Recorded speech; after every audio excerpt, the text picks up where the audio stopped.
Hey everyone, just a quick correction at the top of the show. When we're talking about La La Land, I had mistakenly said that I didn't think Emma Stone was nominated for an Oscar. Not only was she nominated, she ended up winning, and that's something I forgot. I planned on addressing in my intro and totally forgot, so I'm just going to get that out of the way at the top of the show. But yeah, stupid me. But enjoy the rest of the episode.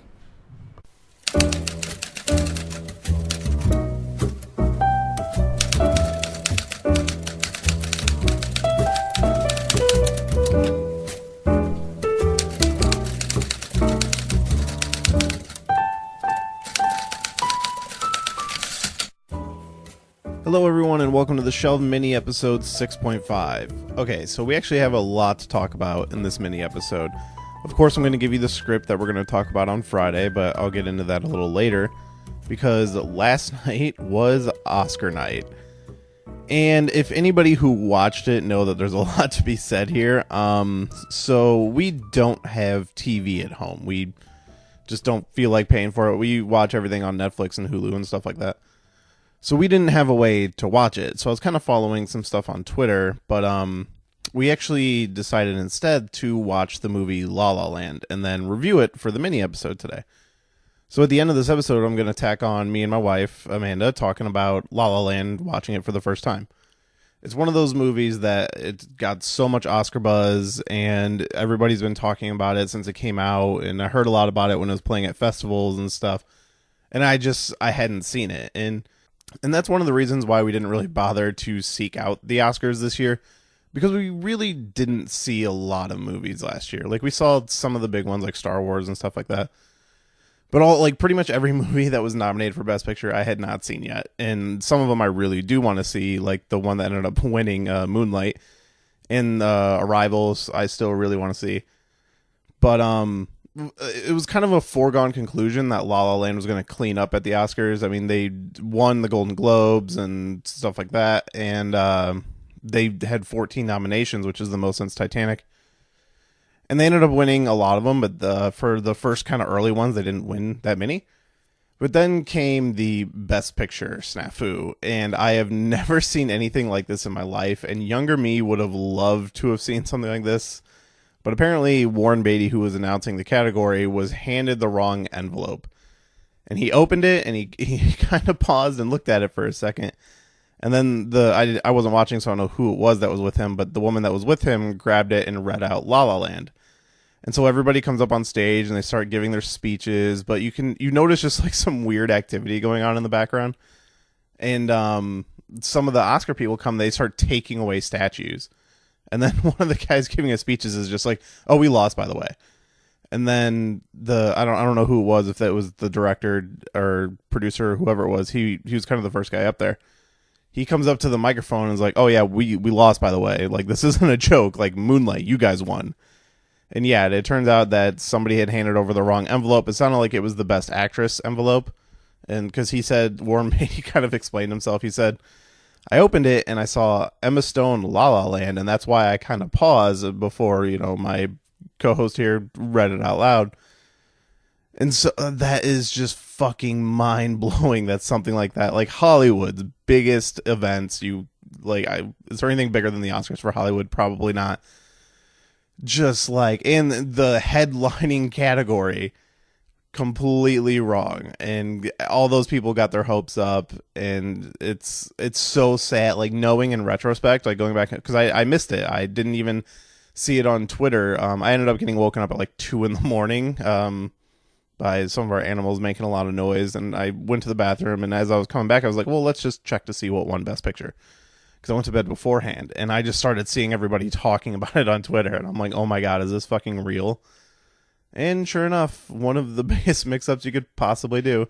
And, like, the immediate comparison is the Steve Harvey beauty pageant thing, which was basically the same thing. Oh, man, like, you almost wonder if it was on purpose, like, for both of those, but I just could not imagine them wanting to do that to anybody. And Jimmy Kimmel played it off really well. This was, so, like, I wasn't following the Oscars at all leading up to it, because, like I said, I hadn't seen any of the movies. And I didn't even know who was hosting until, like, it started, and I looked it up, and was like, oh, Jimmy Kimmel's hosting. That's a good choice. And from what I hear, it sounds like he did a pretty good job. I really like Jimmy Kimmel. He's, like, ever since, like, The Man Show when I first discovered him. I've always thought he was really funny, and I love his talk show. It's one of my favorites. Out of like the late night talk shows, he's obviously one of my favorites. But yeah, the 1 year I didn't watch is like where the craziest thing happens, and I can't believe it. I feel so bad for all the people involved with La La Land who had to get up there and go through that. But hats off to everybody in Moonlight who won. I haven't seen it yet, but I hear it's amazing, and I can't wait to see it. But it was an interesting Oscars. Casey Affleck winning for Best Actor. Like I haven't seen that movie, but I hear it's really good, and I hear he's really good in it. So good for him. I was very happy to see Zootopia win Best Animated Movie, just because I haven't seen Moana yet, and I haven't even heard of some of the other movies except for Kubo and the Two Strings. But Zootopia is just such an adorable movie. Like I watched it one day when I was homesick. On Netflix, and yeah, that was a really good movie. But yeah, so at the end of this episode, so kind of going with La La Land, me and the wife, we watched it last night for the first time, and this is something we're going to be doing a lot in the upcoming future. But we watched it and then immediately just recorded a podcast, like a review, basically, just giving our thoughts on the movie. And it was really fun, and we already know what the next movie we're going to do is. We're going to do this from time to time. And kind of right now, we're trying to catch up on a lot of the movies that came out last year that we wanted to see that we couldn't see. And so, like, for a little bit, it's probably going to be some older movies. But if we see any new movies in theaters, we will 100% talk about those as well. But for now, it's just we're starting with La La Land, and that's going to be tacked on at the end of the episode here. But before we get into that, I do need to discuss the script that we're going to be talking about on Friday. So on Friday, we are going to be talking about a script from 1994 written by Andrew Kevin Walker, who I think is going to become an all-star appearance on this show because he has a lot of scripts that I have in my possession that never saw the light of day. He apparently worked on a lot of superhero scripts too. And this week is another superhero script because Andrew Kevin Walker in 1994 wrote a draft for X-Men. And from my understanding, this was a draft that was pitched to James Cameron. But there could be an earlier draft. That the whole history of that stuff is kind of hard to find and tackle down in the proper order and everything. But I'm pretty sure that this was going to be a James Cameron X-Men movie. And it's a really interesting script, and I'm a huge comic book fan, and I work with another huge comic book fan who's also a huge X-Men fan. And X-Men is one of those ones that I have a little more of a blind spot for. I haven't read as much X-Men, but Maggie, who was also on the Star Wars episode that I work with, is a huge X-Men fan. So she was the perfect one to sit down and talk about the script. And we had a great time. I love podcasting with her because we kind of have similar thoughts on a lot of things, but she knows a little more about some of this stuff that we talk about. So it's always a really interesting conversation. So this week, we're going to be talking about X-Men from 1994 by Andrew Kevin Walker. The script is pretty easy to find if you Google it, but always you can find it on our Tumblr, shelvedfilmpodcast.tumblr.com. Also, you can find us on Twitter at shelvedpodcast, and you can always email the show at shelvedfilmpodcast@gmail.com. So I'm going to let this go now, and we're going to follow right into me and my wife's review of La La Land.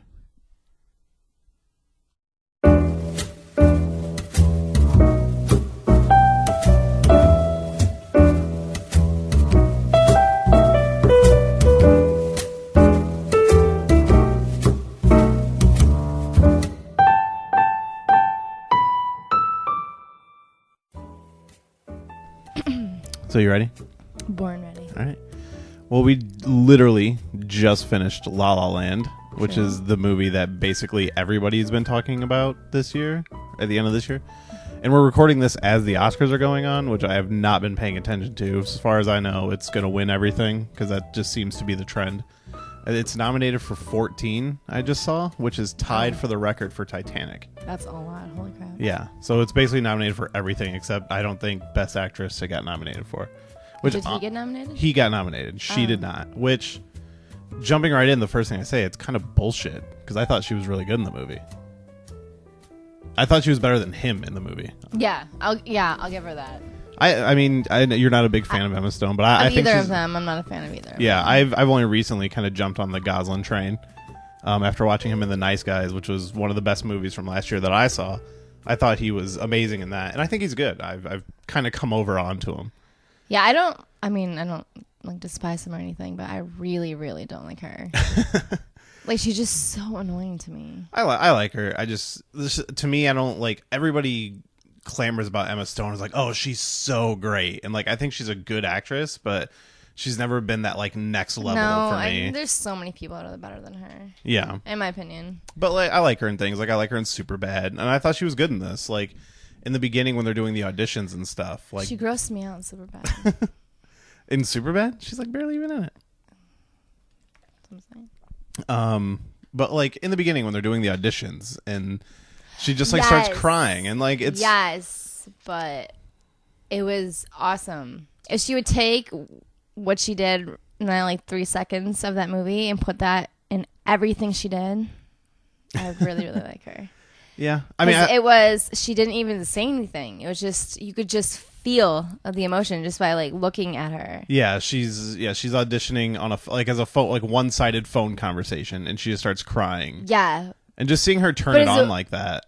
But it was like more than just crying. I don't know, just like it was like full facial tics and like welling up and everything. Like even like her I don't know, like her body movements and everything. It was just so real. Like you were literally watching somebody get the worst news. Right, like someone died or something. Yeah, and I thought she did that really well. Really, really well. And I was surprised, especially for her. And I think for this movie, it just doesn't give Ryan Gosling enough to show off. Like his character doesn't have enough. Like while we were watching the movie, him learning to play the piano like that and to dance, and yeah, that's one thing I'm always curious about. Just that takes a lot of talent. Yeah, like how, like, because that was crazy. And same goes for her. I mean, yeah, like having to learn to sing and dance and everything, which I honestly didn't think he was that good of a singer. And then the fact that when we were watching, it's kind of like a play. How like their scenes are so long. They're so long, so I don't know. Yeah, you're talking about like the camera shots.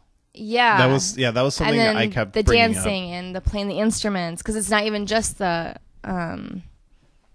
piano, but what was the other thing he played? He mostly just played piano, but it was like a different kind of like instrument. A keyboard. It's basically like a different, like a synthesizer keyboard. Oh yeah, because it didn't look like a keyboard. Yeah, it's like a synthesizer type thing.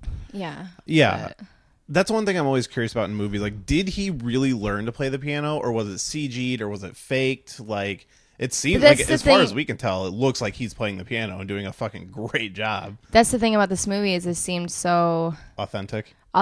Yeah, everything did. I guess because there was not a lot of like changing of, you know. Yeah, this is something that we both kept harping on throughout the movie, is that it's a lot of really long camera takes. Like everything, like the whole opening of everybody dancing on the car in the beginning and singing, it's all one camera take with the cameraman moving in between the cars and stuff. And this movie just seems to be a lot of one really long camera take stitched together. Yeah. Like there's your typical filmmaking stuff in between these scenes, but then we get these long scenes that just feel like a play, and it's all just kind of stitched together.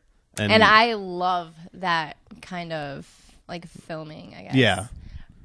Because I love like older movies like Grease. This movie is very old school Hollywood, and you're a big fan of old school Hollywood. I love it. Like you love movies from like the 50s and 60s and stuff. And this movie feels very 50s. Like it's in the modern day. They're on iPhones and stuff. Well, that's the thing that I liked. That there was a lot of color, and there was a little bit thrown in there, like she was using the iPhone and like things like that. And yeah, that was awesome.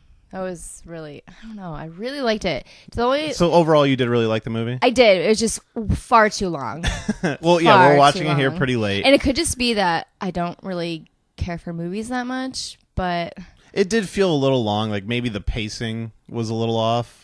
But because it's like 2 hours and 8 minutes long, and earlier today you watched Erin Brockovich, which is 2 hours and 10 minutes long, and you said that movie was like, oh, it's so much shorter. Yeah, well, because I love the movie. Yeah, this is a movie I've never seen before. Yeah, and it's one that we knew that we were going to be reviewing it, so we're sitting here watching it with more analytical eyes. So when we first started watching it, I loved it. I loved the highway scene. Yeah, that was the beginning of the movie. Very Grease, and I just loved it. Yeah. The beginning of the movie was very much my favorite part. kind of up until they really start dating and falling in love, and then we kind of get a series of montages. That part kind of started to lose me a little bit. Their love story did not seem real. If anything didn't seem authentic, it was their chemistry. Like it didn't like. I thought the chemistry was okay. Here's what I was thinking while we were watching the movie. It's a musical, so a lot of the story is conveyed through songs. Yeah. Which we'll talk about the songs in a little bit because I have something to say. But I felt like there was a lot of long periods of the movie where there was no dialogue. We're just watching them and listening to music. Which I love. But I feel like it was hard to get to know the characters a little bit. Like, we get to know them enough. Like, there's enough scenes through the movie. Like, the dinner scene is like a big pivotal moment in the movie. And there's moments like that where we get character moments. But it's a lot of, let's just watch them be in love with music playing. See, I just didn't. I know that's what they wanted me to believe, that they were in love, but yeah, it just seemed like, I don't know, maybe like she was like fangirling behind the scenes and she just couldn't turn it off and like act, because it just seemed like she was so like in awe of him, like she couldn't. But that's what she's supposed to be. She literally has a line in the. Oh no, actually, I think I heard that wrong, because I thought she said, "I'm always in awe of you," but I think she said, "I'll always love you." So never mind. I think I'm just talking out of my ass here. I don't know, just the whole movie, just because I was like, oh, well, maybe they won't fall in love. They'll just like be friends and help each other, like be successful. But then when they were supposed to be in love, then I was like, well, it's really weird because in the beginning they're kind of like flirty with each other, and then we find out she has a boyfriend which we were never heard before, and then he's only in the movie for like 2 seconds, and it doesn't she just really walks matter. out. Yeah. And he's never to be seen or heard from again. It's like, what was the point of that? He didn't even go after her. Which I guess was kind of the idea, because when it kind of seemed like he was supposed to be like very like into himself and like immediately when he gets introduced in the movie, he's like, oh, I gotta take this phone call, and right, he's very about him. Yeah, to me that whole thing just didn't even need to be there, which it was only like 2 minutes, but that's 2 minutes that could have been dedicated to something else. Right, and it just was very. It didn't do anything for her character. Yeah, like having the fact that she had a boyfriend made me actually dislike her a little bit more, because it's like, you are clearly flirting with this other guy. You're really pursuing this other guy. Yeah, and like she went out of her way multiple times. That's like not exactly like cute. at 2 different parties, they kind of run into each other, and she's like into it, and then it's like, oh yeah, she has a guy that we never met before. Yeah, it was. But I will say the beginning and the end of the movie are the stronger points for me. There's just points in the middle where it kind of lulls. Because I like the ending, like when he gets his club and she becomes an actress. And I didn't like the ending. Really? I didn't like that was like... Because, okay, I guess I like to just know what happened. I don't want to know, like, what if. Yeah, like, I don't want to know that. Like, oh, they would have had. Yeah, the whole montage of like, oh, what if their life had gone perfectly? It's like I didn't really. Because that's not how life goes. Yeah, you get life one way, depending on your decisions. Yeah, and they both went their own paths, and they both seem happy. I mean, but clearly they're kind of looking at each other as the one that got away. Right. But like recapping the whole movie and just kind of putting them together. Yeah. Just to show us, like, oh, here's what it could have been. I didn't need that. I really liked the movie. I think it was like maybe even like an hour in, and I was like, okay, not, because I was like, I'm gonna buy this movie. I really like it, and then I was no, like, because I have so many friends that are like, oh man, you haven't seen this yet. You really need to see it. You need to love it. All the Oscar buzz, obviously, and like I'm watching it. I'm like, would I watch this again? And I do think I would watch it again, just because like I feel like it'd be maybe if I sat down and watched it. Like maybe on my iPad with headphones or just totally immersed into it, that maybe I would like it a little more, because I like the movie. I didn't hate it, but I didn't love it. Yeah, well, that's what I was thinking. I'd like it, but I don't love it. I won't watch it again. Like it wasn't a waste of time or anything. Where I'm currently sitting, I wouldn't put this in my collection. No, definitely not. What did you think of the music? I couldn't really tell because they were so bad at singing. Are you talking about the actual music or like the singing? The songs, like the music? I like the songs. Because to me, the songs didn't really. First of all, I didn't think he was a good singer at all. Oh, so you're talking about the singing? Well, all of it. Like Like the song in the beginning, and then all the songs that they sang. I like the recurring song that keeps popping up, like the music to it. I like that, yeah. Like I love all the piano music. I love piano like so much. And I love jazz. Like I took jazz dance when I was younger. Yeah, and I'm a big fan of jazz music too. Yeah. So I liked all the jazzy stuff. I loved all the piano stuff. I loved the dancing. when they would just focus on him and he would play the piano. And and the dancing was all really fun. Yeah.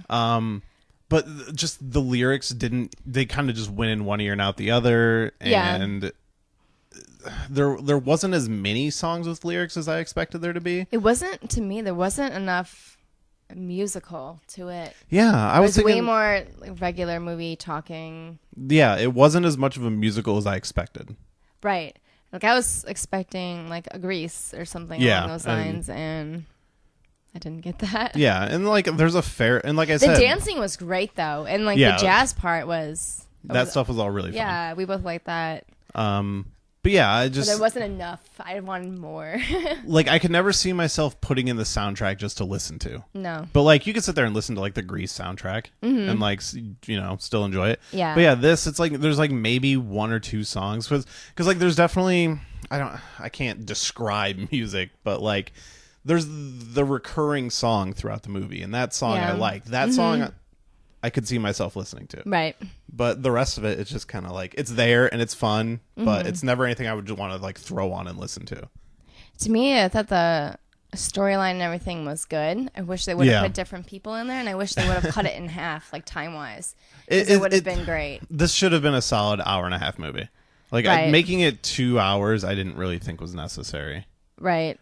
And I guess it just plays because like he wasn't that bad. Like I thought he was actually really good in the movie. I'm a big Ryan Gosling fan now.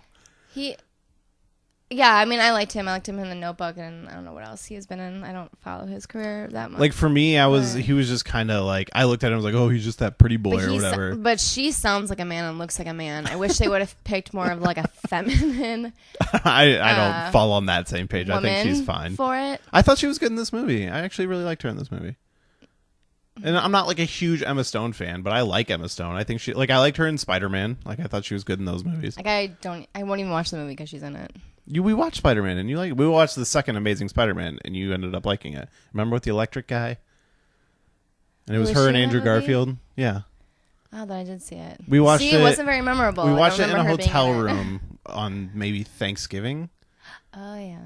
And you were like, I actually did like that movie. Oh, maybe you were just trying to make me feel better because I made you watch Spider-Man. No, I liked how it was really cool to watch. Like it looked nice. Those two Spider-Man movies, just they like make this them look movie, so pretty. This movie, it was so colorful and fun, and like I said in the very beginning, I was like, "This is really cute. I really like this." Yeah, I was really surprised when you said that. You're like, yeah, because it was the part where they were walking to her car and dancing. And you're like, this movie's really cute. It's so cute. And they were like, they were walking to her car. Yeah, which was kind of that was probably one of my favorite sequences in the movie. Again, they walked into her car, which was a Prius. So I like how they put things that are like more modern. Yeah, and I like the joke of like when he's looking for her keys, and he's like, I drive a Prius, and he's looking at the keys, and they're all Prius keys. Yeah, and he's like, that doesn't help me. Like, I like that moment. Yeah. Yeah, I'm trying to think. I mean, I feel like I'm missing something because everybody's just talking about how much they love the movie. And I think it's because it does not like every other movie. Yeah, it's very different from everything that's out. It was very different. And it was really fun.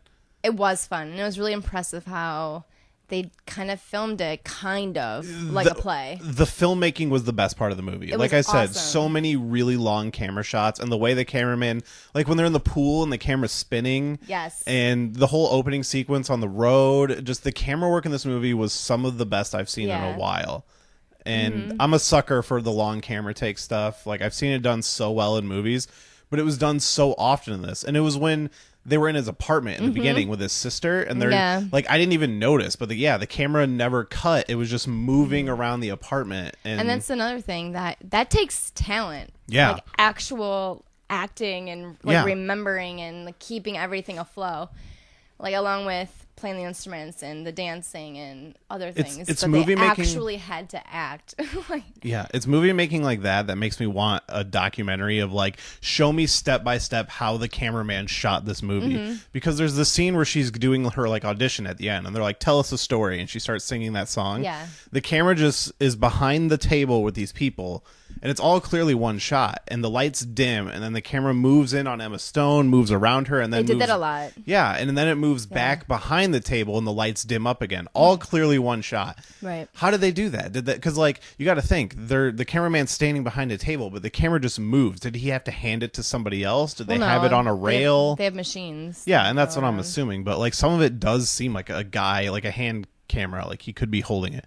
But it's like, yeah, like when they were on the expressway. Yeah, like there's They're clearly in between the cars. Yeah, there's clearly somebody moving in between the cars, which a lot of times the camera is on like a thing that they move around on a track or whatever. But it's just like I would like.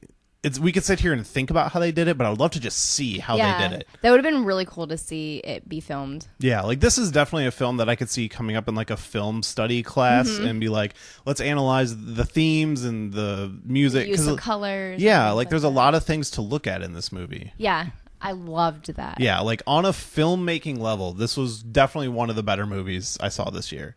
But like the story and the music and all that, it's just like I'm at like an 8 when everybody else is at a 10, and I feel like I just missed something, you know? Yeah, I'm at like a 7 or 8 with it. Yeah, like it was definitely a good movie, and it was enjoyable. Would I watch it again? Probably, like, at least one more time just to see if it elevates it for me. Yeah, but it's not something I would definitely like. I'm not like I need to own this movie right now, or like I would watch it again tomorrow or anything like that.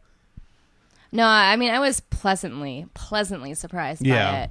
But this was not something I expected you to like right away. Like I thought it was just going to be like pulling teeth to make you watch this movie. No, I mean I wanted to watch it because I heard it was a musical. Yeah, so. But I feel like we saw. I kind of feel like I was lied to because there was not a lot of the singing.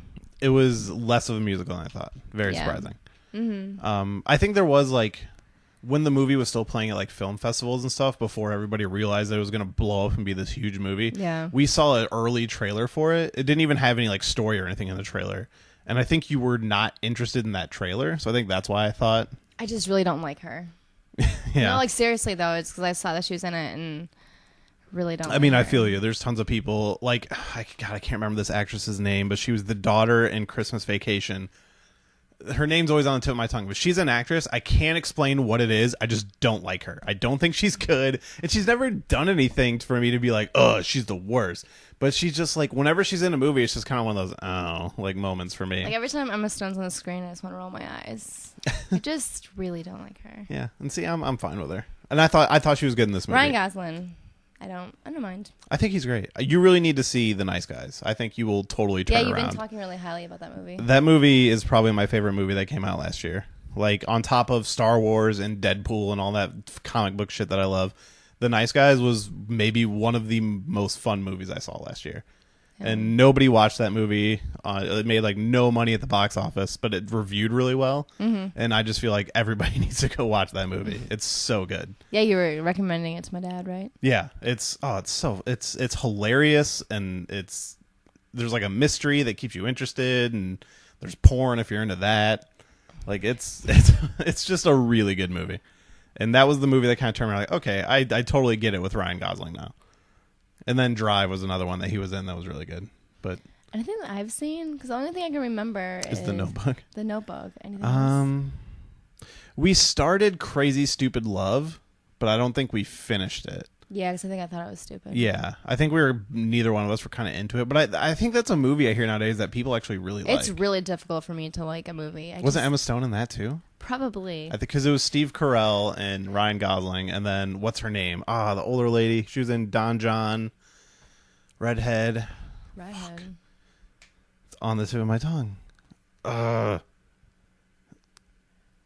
think she's old. Well, she's older. Oh God, I feel like such an idiot.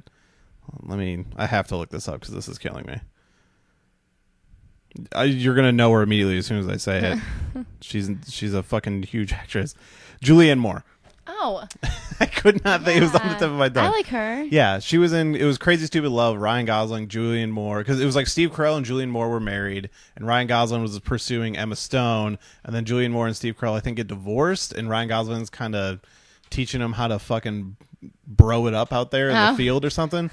We didn't finish it, but I feel like that's a movie I've heard retrospectively that people really like. Mm-hmm. But so La La Land, you liked it? I did. You liked it? Yeah. I did, and I was really surprised. Yeah. I would definitely give the soundtrack a listen just to see if the music on its own grabs me. Yeah. But yeah, overall I'd give it like a 4 out of 5. Like I liked it, didn't love it. I'd probably give it like a 3. A 3? Yeah. So it's like it's all right. Yeah. Yeah. No, it wasn't horrible. Like I said, I was pleasantly surprised. Yeah. Mostly just... And I'm not a musical guy, so like me liking it is... Oh, see, that's why I wasn't too surprised. I mean, I was surprised because of the 2 actors. The 2 actors. But... It's a pretty small cast. Yeah. Like, they're kind of the only main people. Mm-hmm. And then John Legend. Yeah, John Legend, which was really nice. Someone who could actually sing. That was really nice. Yeah, he is really great. That was really... Yeah. I thought Emma Stone's singing was fine. I thought Ryan Gosling was... Good thing he didn't sing much.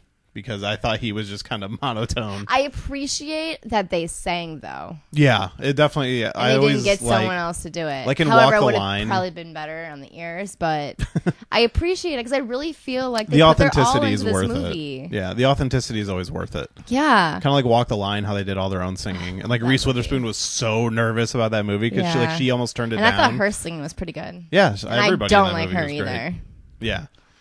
But yeah, I thought everybody in that. We watched that for the first time on our engagement vacation, or I watched it for the first time. Yeah, because you had seen it before. I love that movie because I'm always kind of put off by music movies, like because I don't know, for some reason they don't really do it for me. But that was actually really good. I love biopics. Yeah, like Aaron Brockovich. Yeah. What's Catch Me If You Can? That's another biopic that you like. One of my favorites. Yeah, I Straight Outta Compton. I love those. Love that movie. Yeah. That was so good. Yeah, big biopic fan over here. Yeah. Well, is there anything else you want to say about La La Land? You think we pretty much got it all out? I think so. Yeah? Yeah. All right. Well, thanks for watching it with me. That was fun. And thanks for talking about it with me. Yeah. Well, thanks. Yep. Bye. Bye.